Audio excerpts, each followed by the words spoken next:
Welcome to a new Daily Top AskReddit video.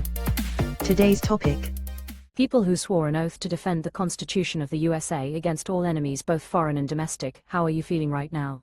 I feel like the military I served in no longer exists. I'm saddened mostly. Yup. Really not good. On the fence between stick it out and be one of the good ones for as long as possible, or quit so I can fight harder from the outside. Be one of the good ones, we might really need you someday. They want you to quit, don't give them what they want.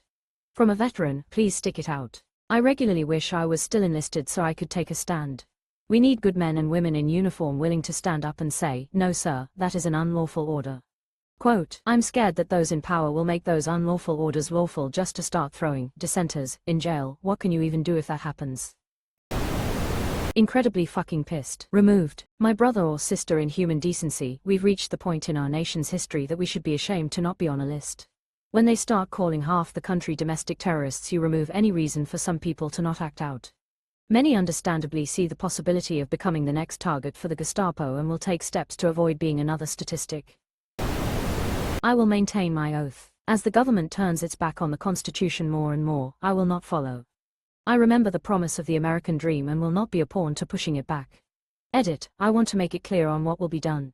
I will only advocate for legal means. Being involved in your community, attending protests and being an observer and recording. Exercising my rights, doing my best to inform others without alienating them so the effort can grow. Making my voice heard by my representatives at local, state, and federal levels. I will reject illegal and unconstitutional orders and I will whistle-blow if anything around me occurs. If you are looking for someone to make a different statement on a public social media, then it shouldn't happen. That's the key part people forget. The oath isn't to a party, a person, or a moment in time, it's to the Constitution itself. Loyalty to principles over power is literally the whole point. I am disgusted. I served on active duty for over 20 years, then in the Fleet Reserve for another 10. I started my active duty in June of 1976, and on our country's bicentennial celebration, I was in boot camp. Now, coming up on 50 years later, I feel like this isn't the country I swore an oath to protect and defend. Instead, it has been usurped by unprincipled and corrupt men and women who seek only to protect their terrible figurehead of a leader and his rotten-to-the-core administration. Even in the worst days of Watergate, I never thought America's government would fall this far, this fast.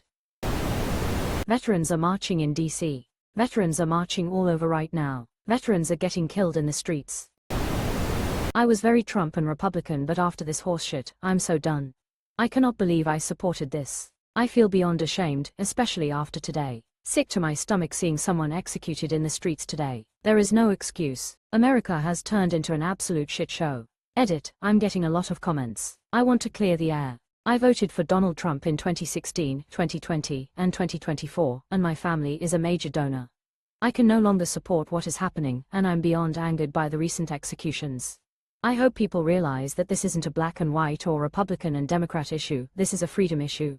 I need us to wake up and take action. I will be at the next Dallas protests. Thank you all. I hope there's more of you. I hope so too, and I think there will be. My family, who has donated a lot to Trump, has turned. We are beyond done, and we live in Texas, where immigration is a key issue. At this point, we don't give a fuck about illegals, we care about our citizens getting killed. Exclamation mark. I want to start by saying this plainly. This is not a partisan speech. This is not a left versus right argument. And this is not about who you voted for. This is about recognizing a political ideology before it fully takes hold. Many people assume fascism only exists once a country becomes a dictatorship. That assumption is historically false. Fascism does not arrive fully formed. It advances incrementally, under the cover of patriotism, security, and loyalty to a leader. So let's define the term clearly. Fascism is a far-right, authoritarian political ideology marked by extreme nationalism, concentration of power in a single leader, suppression of opposition and civil liberties, militarism, rejection of democratic norms and the rule of law. That definition is not political opinion, it is academic consensus. Now the question is not, is America a fascist dictatorship today? The real question is, does the current administration operate using fascist ideology? I believe the answer is yes, and I'll explain why. Nationalism alone isn't fascism, but ultranationalism is its foundation. When a political movement frames the nation as being in decline, promises to restore past glory, and treats dissent as unpatriotic, history tells us to pay attention. Make America Great Again is not just a slogan, it's a worldview. It implies a lost greatness, a defined, real, America, and a belief that the nation's status justifies extraordinary actions. We have watched laws broken or dismissed as technicalities because they were for the good of the country. That is the moment nationalism crosses into something dangerous, when loyalty to the nation is used to excuse violations of the rule of law. That is textbook nationalist justification. Authoritarianism is not about tanks in the streets on day one. It's about concentrating power and undermining limits. Donald Trump has repeatedly framed his authority as being limited only by himself. He has publicly stated that his own morality is the only thing restraining his power. That should alarm anyone who believes in constitutional government. He has openly attacked the legitimacy of oversight, courts, and Congress, particularly when they attempt to check his authority. The Supreme Court's 2024 ruling granting broad immunity for official acts dramatically expanded presidential protections. That ruling doesn't create fascism, but it removes a guardrail, and authoritarian movements thrive when guardrails disappear. When leaders argue that laws restricting their power are illegitimate or unconstitutional simply because they constrain them, that is authoritarian reasoning. Militarism is not just about war, it is about relying on force rather than democratic process. Calls to dramatically expand military spending, threats against sovereign nations and allies, and casual rhetoric about invasion or annexation are not normal democratic behavior, even when framed as negotiation tactics. History shows that fascist movements normalize aggression first in language, then in policy. At home, the use of federal agents operating without visible identification has raised serious concerns among civil rights organizations. Regardless of intent, lack of transparency and accountability in law enforcement is a hallmark warning sign, because fascist systems depend on fear and ambiguity. When citizens are told not to trust what they see, or that accountability must take a backseat to order, the groundwork is being laid. Fascism rejects democracy not all at once, but by questioning its legitimacy. Statements suggesting that elections are unnecessary, inconvenient, or dangerous, even rhetorically, are profoundly destabilizing. When a leader implies that elections should be suspended or avoided because they threaten their hold on power, history gives us a very clear pattern of where that leads. Every major fascist regime in history justified dismantling democracy by claiming it was flawed, corrupt, or too slow to act. That argument is not new. And it is never benign. One of the most dangerous features of fascism is personal loyalty replacing institutional loyalty. When supporters openly state they would continue backing a leader regardless of criminal behavior, when lawbreaking is reframed as persecution, the rule of law becomes optional. Fascist movements survive not because leaders are powerful, but because supporters excuse anything in the name of victory. People ask, how did Germans allow Hitler to rise? The answer is uncomfortable: they didn't think it would go that far. They trusted institutions would hold.